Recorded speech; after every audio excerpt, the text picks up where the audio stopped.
Question 5. Shown below is a hemisphere.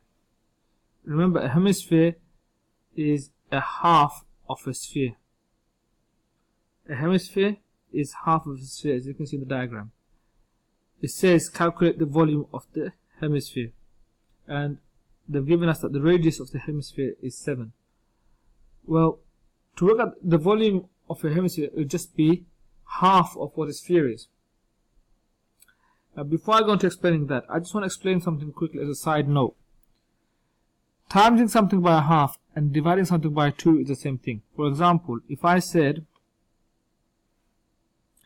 10 times a half, that is the same as saying 10 over 1 times 1 over 2, which is 10 times 1 is 10 and 1 times 2 is 2.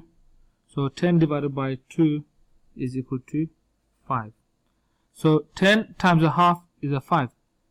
10 divided by 2 is also 5.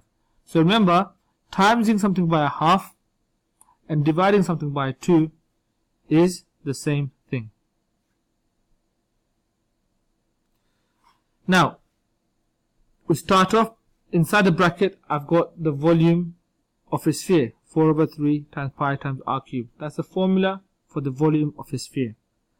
And I'm just timesing it by half, which is the same as dividing by 2, because I haven't got a full sphere. I've only got half a hemisphere. So that's why we times it by half.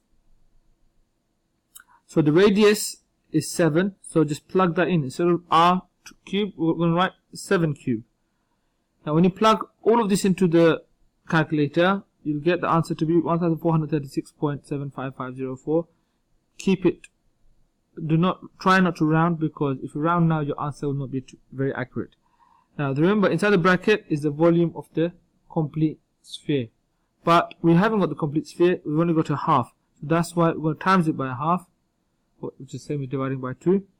And the answer is 718.4 centimeter cube, because of the volume.